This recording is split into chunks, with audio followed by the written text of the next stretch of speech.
కంఠం కోసం ఎదురు చూస్తోంది. ఎస్, అందరికీ నమస్కారం అన్న.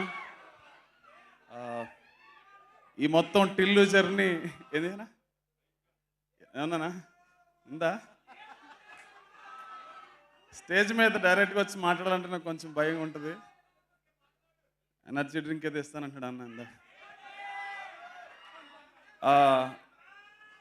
ఈ జర్నీ, ఈ టిల్లు జర్నీ అంతా కూడా ఒకరోజు సిద్ధు కాల్ చేయడం వల్ల స్టార్ట్ అయింది ఇదంతా కూడా. So it was like a very miraculous. ఎలా కుదిరిందో తెలియదు మాకు. అన్న thank you so much for bringing in to this journey of Tillu. ఇంకెన్ని మైల్ రాళ్ళు ఉంటాయో ఈ టిల్లులో నాకు తెలియదు కానీ, బట్ థ్యాంక్స్ టు యూ మల్లికన్నా. Thanks to you so much. మీకున్న పేషెన్స్కి మీకు దండం. చాలా రకాలుగా మనం చాలా వెనక్కి ముందుకి తీసాను, చాలా చేసాం. అండ్ వంశానికి థ్యాంక్ యూ, అండ్ చంద్రబాబు గారికి వన్స్ అగైన్ మళ్ళీ టిల్లులో లాక్కొచ్చి మళ్ళీ పడేసినందుకు మీ ఇద్దరికి థ్యాంక్స్ అన్న.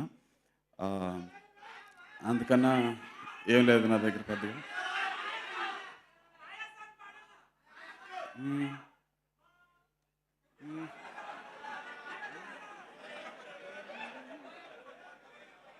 ఇల్లన్నా ఇల్లాగైతే ఎల్లాగన్నా స్టోరీ మళ్ళీ రిపీట్ అయినా పోరి దెబ్బకు మళ్ళీ నువ్వు తానా తందానా. స్టోరీ రిపీట్ ఏమి ఉండదు, కొత్త స్టోరీ ఉంటుంది, కానీ జనాలు మాత్రం రిపీట్లో చూస్తారు నాకు తెలిసి.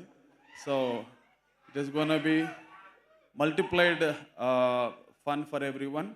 So I just wish a great journey had with this Tillu. Thank you all అన్న. Thank you once again. మీకోసం ఇంకొక రోజు షో పెట్టుకుందాం అన్న. సక్సెస్ మీట్లో నాదొక షో పెట్టు, ఆ మాయా లాంటి పాటలన్నీ పాడేస్తాను, అయిపోద్ది. Thank you so much Ram Miryala garu. Thank you so much Sriramachandra. And ఇప్పుడు సినిమా డైరెక్టర్ మల్లిక్ రామ్ గారిని వేదిక మీదకి రావాల్సింది.